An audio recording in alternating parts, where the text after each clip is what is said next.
The 2024 election campaign is in full swing despite Donald Trump's ongoing trials and President Biden contending with inflation and protests all over the country. And what of that independent challenge from Robert F. Kennedy Jr.? Here with analysis, I'm joined by Newsmax contributor Mercedes Schlapp and podcaster and former GOP nominee for governor of Michigan, Tudor Dixon. Thank you both for being here. Ladies, there's that Yahoo YouGov poll showing Republican Donald Trump is losing his slim lead over Joe Biden. Now, some say this is due to ongoing legal troubles. The presumptive nominees appear to be tied at 44% going into the November election. That's down from when Trump had a 46% lead. Mercy, what does that tell you? Does it signal declining support or just the normal wax and wane of a political season? First of all, Raymond, thank you for having me on the show. And I do want to pray for Christina's family. She was an incredible, incredible woman.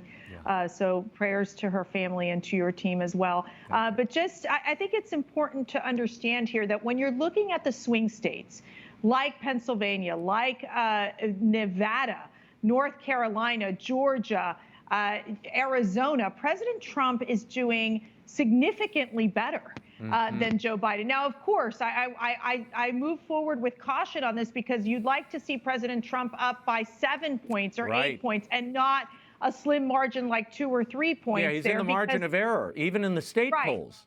Yes, and so that is problematic for President Trump, especially as we know Biden has a big war chest and it has a very strong grassroots organization at this point in time. But I will say, when you're looking at the issues like the economy, where people cannot afford to live in this country right now, when you're looking at the chaos happening on our college campuses, when you're looking at the chaos at the border with illegal immigrants crossing the southern border on a daily basis, hundreds of thousands of them, this is very problematic for Joe Biden, and it's why you're seeing this trend move in favor of Donald Trump. Tudor, given the fact that Trump could be the first convicted nominee to lead a major ticket in the United States, is it surprising that his support remains so strong? I mean, as Mercy said, when you look at those state numbers, they're more impressive, frankly, than the overall percentage nationwide. No, I don't think it's surprising at all, because I think everybody sees these trials for what they are. This is election interference. This is another political party trying to get rid of their opponent. And I think that's actually increasing his support. But I think it's also increasing his support for a couple of other reasons. You have the media every single day having to talk about Donald Trump, and yet Donald Trump isn't able to go out and campaign. So they don't have statements from him. They can't pick on him. They can't say, oh, he said this and it's bananas. They can just talk about him, and people see him sitting there as a victim of the Democrat Party in those trials every day, and it actually makes him look pretty darn good. A quick question to both of you before I get to some of these issues that are bubbling out. When you look at these men, when you just look at them, and the crowds that are turning out for Donald Trump, Mercy, and he's kind of running this, it's almost like a shadow campaign because he's stuck in the courtroom in New York for most of the time. Yesterday he did, Michigan and Wisconsin on the same day, because it's his only open day during the week to hold a rally. Given that, contrast it with what you see from Joe Biden, where the crowds are tiny, and we have to say his physical state is not what it was even a few years ago. No, clearly, I think that even Democrats are very concerned of the cognitive decline of Joe Biden. And what you're seeing, especially, and what's appearing in these polls, is that the Republicans are unifying around Donald Trump. There's more enthusiasm for Donald Trump as opposed to Joe Biden, where the Democrats are not unifying as quickly as the Republicans are. The big question will be, will Nikki Haley's supporters come on board? That's important. You need to have a strong Republican number coming out of these critical states, and then add to that the coalition of Latino voters, of Black voters, of women voters, which, as we're seeing in the polls, they are shifting towards Donald Trump. With that being said, Biden is having a very difficult time motivating the young voters. Why?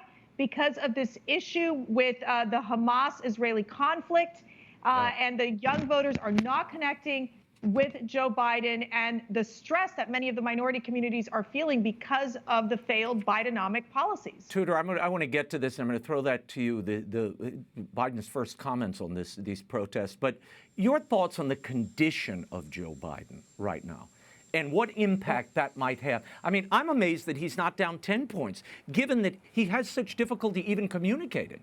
Again, they keep him out of the spotlight a lot of the time, but even the speech that you're talking about, you can see that he gets confused. He's obvious. I mean, either he hasn't read it or he forgot that he read it because he reads it wrong. He gets confused in many spots. And like you said, this is 3 minutes that he's struggling. And so, yes, I think it definitely hurts him. I think the Democrats know it hurts him, but they are very aligned when they want to be. And they pretty much just tell their people, this is what you're going to do. You have to do it.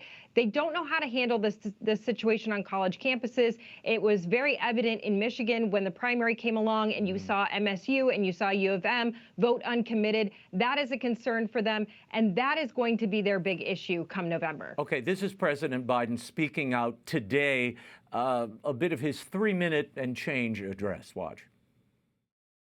This isn't a moment for politics. It's a moment for clarity. So let me be clear. Peaceful protest in America. Violent protest is not protected. Peaceful protest is. It's against the law when violence occurs. Destroying property is not a peaceful protest. Thank you. Mr. President, do you think the National Guard should intervene? No. Mr. President, do you agree with this? What do you make of that, Tudor? Do you think the National Guard should intervene? No, he doesn't even turn around. Your reaction? My reaction is that I see this and I say, this is not a presidential speech. This is not somebody who's taking charge of the situation. I mean, the way they talk about what happened on January 6th, and we see people going into property, zip tying the doors shut, locking people inside overnight, and he says nothing about it. He doesn't think there should be any intervention. We know that money has gone to these protesters through Act Blue. What exactly is going on with the Democrat Party?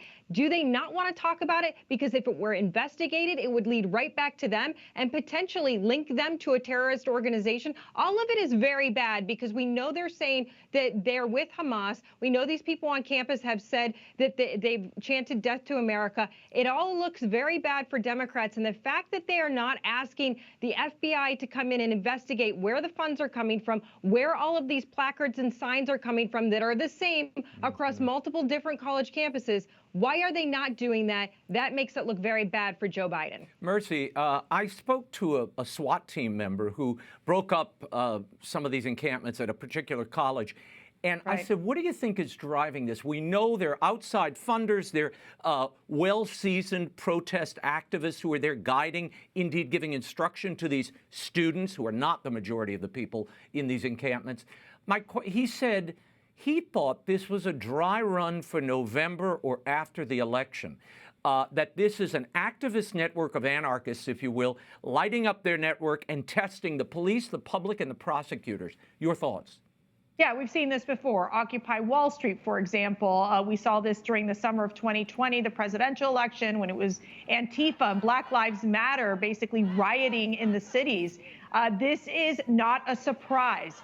Okay, we're seeing outside consultants. Yes, you can become a consultant here, get paid $300 a day to organize these students, radicalize and indoctrinate these students to believe the Hamas terrorists. Let's remember, it is the Hamas spokesperson that is speaking on behalf of many of these protesters, saying that the Biden administration is violating their rights. I mean, it is pure insanity. And their goal, and the goal of these protesters and these agitators, is to basically demonize Israel. And their message is very clear. It's death to America, death to Israel, and quite frankly, has no role here in the United States, and has gone from anything of being a peaceful protest to vandalism and violence, and really creating fear amongst the Jewish students and faculty on the university campuses. No, it's wretched to see and heartbreaker for so many communities and parents who are paying hundreds of thousands of dollars to facilitate this lawless mayhem. Ladies, I want to shift gears and talk politics about this election, particularly the third-party challenge posed by Robert F. Kennedy Jr., and to a lesser extent, Cornell West. The big question is, can a third party compete in this two-party system? I spoke with RFK last week about his chances of winning. Listen. Mr. Kennedy, you are polling amazingly at 26% in Michigan. And this has scared not only the Biden campaign, the Trump campaign has started a new website, Radical Effing Kennedy. That's the name of the website. All we need to do is to get to 33% to win the election. You don't need 50%. It's a three-way race. It's really a five-way race. Right. So all I need is to get to 33%, and I'm close to that in a bunch of states. I'm beating President Trump and President Biden among all young people in this country, everybody under 35 in the 5 battleground states. I'm beating them among all voters under 45. I'm beating them now in the biggest cohort, which is independent voters. Tudor, he claims that Biden loses whether he's in the race or not, but only he can beat Trump, he claims. Does that math add up? And what do you make of those Michigan polls? Look, I think that anytime you have a third party in, it's definitely going to change the dynamics, and timing is everything in politics. Right now, he is playing an interesting game, RFK, because he is not a conservative. He is very progressive, but I think that he is romancing some conservatives with his views on medicine. After COVID, a lot of people got concerned about that with his views on war. A lot of the things that he's saying is pulling conservatives in, and they're being kind of romanced by the idea, oh, he's a conservative. He's not, but it's dangerous. So I think anybody who says, oh, he's not a threat, it's no big deal, no third party can win, is being very lazy and not doing their job to make sure that their party has everything in order, and they're actually running a strong ground game. And that, I think, is the Republicans' big takeaway from this. Run a ground game because other people are. Yeah, Mercy, RFK Jr. told me at one point that he is the most vibrant and widespread ground game, if you will, and ground operation of any of the campaigns. Who do you think he takes votes from, Biden or Trump? Is he eating into Trump's support? I think he eats more into Biden support than he does Trump support, and I think it's important for Catholics, Christians to understand RFK Jr. is radical on the issue of abortion. So he is not a pro-life. He's not a pro-lifer. He on many of these issues he is extreme. Where I think that some of these conservatives fall in line with him is that he wants to take down the deep state and really break down the bureaucracy of the government. But that's not going to be enough to pull away from Trump necessarily. Now, on the Biden side, I think it's people who are just really not happy with Joe Biden and his lack of leadership. So I do think I think RFK Jr. pulls more from Biden than from Trump. But again, I find that he has really not a lot of room to go, but he's going to keep going as long as he has money in his pocket to run the campaign. I asked RFK, Mercy, about his evolution on the issue of abortion. Listen to this, and then let's talk about the abortion issue's dynamic in this race. Watch. You once said abortion should be limited up until viability at 3 months. What changed? Well, I think that's a rational position because, I'm a lawyer, and the way that I look at this is that at some point, it's the mother's child, and the baby cannot live outside of the womb. Right. But shouldn't that fetus have more rights after it passes that term of viability? I think there's a strong argument. I just come down in the long run is that we have to leave it to the mother, that she, the mother, her pastor, her doctor, she has to make those choices that I don't feel comfortable saying that a state or some bureaucrat is going to make it for her. Mercy, look, there's no doubt there's some evolution for a Democrat here, or now an independent. At least he acknowledges the right of the child, even if he won't recognize that child's right in law. Now, your thoughts on where RFK fits into the trajectory of the life issues. Was this a smart dodge or good politics? Look, I think he knew what your position was on the pro-life issue. And so he was, I think, dancing around the issue by saying, yes, well, there may be somewhat rights for the fetus, but it should be left up to the mother. Look, he's going to follow the Democrat line because there is really no way to win over Democrats unless you are a radical pro-choicer. There's no way.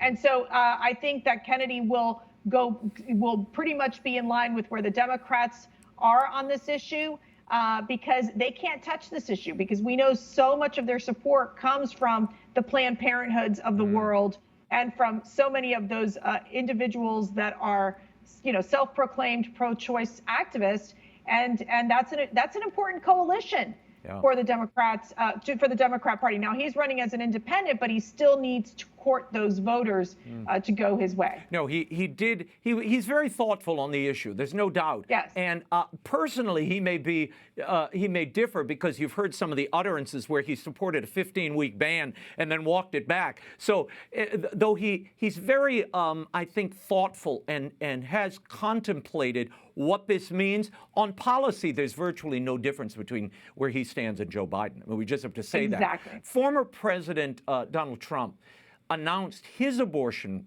position on April 8th this way. Listen. The states will determine by vote or legislation or perhaps both, and whatever they decide must be the law of the land. In this case, the law of the state. Now, Mercy, the Trump presidency set the stage for overturning Roe v. Wade, which pushed abortion back to the states. Many pro-lifers are disappointed by the president's failure to endorse a national ban. Do they have a point? Well, I mean, look, this obviously has created friction amongst many of the pro-life activists and where Donald Trump is. But we do know when President Trump was in the Oval Office, he was the most pro-life president of our lifetime. If it wasn't for the justices who he appointed, there would have not been the overturning of Roe v. Wade. So he needs to get credit for that. I actually don't agree with Vice President Pence when he wrote this op-ed piece criticizing Donald Trump on the pro-life issue. I think for Donald Trump, he is looking, he knows the reality. The reality is that you need 60 votes in the Senate to have this national ban. You need a majority in the House to have a national ban. To get that makeup is going to be very, very difficult. And so in his logic, he's saying, well, let the states decide. And it is where after you overturn Roe v. Wade, where this argument is going to end up. At the end of the day, I think these pro-life activists have to ask themselves, who's going to stand up for the unborn? Is it Joe Biden? Is it President Trump? Clearly, the winner on that issue is President Trump. Look, Susan B. Anthony List, which is an activist group, a pro-life group, they've said they will oppose any presidential candidate that does not support a 15-week ban. Pro-life advocate Lila Rose says Trump's not a pro-life candidate, and he stabbed his supporters in the back. Has he? Or is this political naivete, Mercy Schlapp? I have to say, I was in the White House when we literally spent days, weeks, months pushing a pro-life legislation, pro-life policies, working on regulations that would limit any funding going to the abortion industry. I mean, President Trump really evolved in the issue, understood, brought in people who survived abortions. And I saw it firsthand. He understands what needs to be done to protect the unborn. I think he is looking through it in a political lens of what can realistically be done, which means from the federal level right now, not too much unless you get 60 votes in the Senate and you win the majority in the House. I think, look, you cannot agree with the president 100% on when he's talking about the pro-life issue right now, but you cannot deny that President Trump did more to ensure the protection of the unborn than any other president in our lifetime. So I got to say, I understand they want to be critical of him and oppose him, but the reality is they've got to understand, are they going to stick with Joe Biden, who is a radical on the issue of abortion, who's in the back pocket of Planned Parenthood and the abortion industry and push forward gender ideology? Let's talk about that as well. Or President Trump, who will stand on principle and stand to protect the health of the mother and the health of the unborn. Well, Mercy, we're also dealing with voters here. And I think there are many in the church, and I've seen this, where they want to hold these politicians up to a level where they become the exemplars of the church teaching or the spiritual leaders. They're not. They're politicians. And exactly. It is the failure, frankly, to teach these issues in the church over many decades that have gotten you to the point now where you see all these politicians in pretzels trying to message this because the once Catholic bloc of voters has dissipated. But that's a result of lousy teaching, not because of a politician that just showed up on the scene. But maybe that's a conversation for another day, but it's a good one to be had. I asked RFK Jr. about the majority of abortions today, which, as you know, Mercy, are pharmaceutical abortions, and what the Biden administration just did. I'm worried about every pharmaceutical drug. I believe in choice. The issue you raised about abortion pill, I think we ought to know what the side effects are, what the risks are, what the benefits, and that everybody should have an informed choice, and we don't have that now. Would you reverse that rule that Biden just changed, making this available now, these abortion pills, at Walmart, at Target? No, I would not do that. Your reaction to that, Mercy, what does that tell you? Well, again, it tells you that RFK he's a Democrat through and through, and obviously for him, he wants to be that viable candidate as opposed to Joe Biden, who, as we know, on that issue, you're not going to see a difference. Where the differences come between Joe Biden and RFK Jr. is that Joe Biden really wants to dismantle the deep state and government institutions. He's opposed to these government mandates when it comes to vaccines. But other than that, there's not a lot of difference between the two men. And so you're basically voting for a Democrat if you're voting for RFK Jr. Yeah, well, it's clear, Mercy, abortion on demand is going to be the centerpiece of the Biden reelection effort here. I mean, you've got Kamala Harris doing these abortion events all over the country. So is that why you think Donald Trump has politically hedged on this issue a bit? Because he's trying to deal with that, and what a driver that is to the base of the Democratic and maybe independents in this race? Look, I think Trump is trying to neutralize the issue, because for the Democrats, the two issues they're going to run on are abortion and that Donald Trump is a threat to democracy. Those are the two issues that the Democrats, they can't run on the economy because people can't afford to pay their bills. Mm-hmm. They can't run on immigration because illegal immigration is out of control at the southern border. They can't run on, peace through strength in the globe, because we're seeing chaos in Russia-Ukraine conflict, which looks like it's never going to end. And then you've got obviously what's happening in the Middle East. That doesn't even bring in China, one of our top adversaries. So you're talking, you're basically, when you're looking at that, it becomes very problematic for the Democrats. So they want to shift the argument to abortion. They want to push fear tactics, saying, oh, you're not going to have access to abortion. It is all about, quote unquote, women's reproductive rights. And they played this game in 2022. It worked for them in the midterm elections. They want to play the same playbook again. They want to implement that playbook and see if it works. And quite frankly, I hope Republicans do not run away from this issue. They need to point out the radicalization and the viewpoints of the Democrats, where they're more in line with Russia, North Korea, and China when it comes to this issue of supporting late-term abortions and after the baby's born, and you could kill the baby after the baby's born if it was intended for an abortion. I mean, it's insane. And so that's critical to show that the Democrats are radical on this issue, that we should have some common sense, start with some common sense limits. Of course, if it was up to me, I would say, that our goal is to have no abortions in this country, that every child can be brought into this world as God intended it. But the reality is, if you can get to that 15-week, that 20-week limit, I think that that's where the majority of Americans are right now. Mercy, final question. Joe Biden is seeing an erosion in his support from Black America and Hispanic America. Why do you think that's happening? Why is he experiencing that abandonment of his candidacy from these key Democrat demographics? Sure. Yeah. Well, I mean, and it's part of the Democrat coalition. Yep. The reality is that when the Democrats are so obsessed with promoting the LGBTQ agenda, promoting puberty blockers to third graders and fourth graders, or supporting the transgender students that are then having the biological males playing in girls' sports and gender ideology, I'm sorry. you're going to lose a lot of Hispanics and a lot of blacks because what do they want to do? They want to make sure they can protect their children and protect their families and raise them according to good, solid values. It is not that difficult. And I have to say, I've never seen this. I guess I've seen this before, but not to this extent, where the Democrats are so obsessed with sexualizing our children and getting rid of gender. And that in and of itself goes against what so many of us believe in and what so many of us have been taught in our churches. And so I think the Democrats have lost touch. They are beholden to the LGBTQ agenda. They're beholden to the transgenders and really trying to push this gender ideology at the youngest of ages. And I think that the parents are pushing back, especially in the minority communities.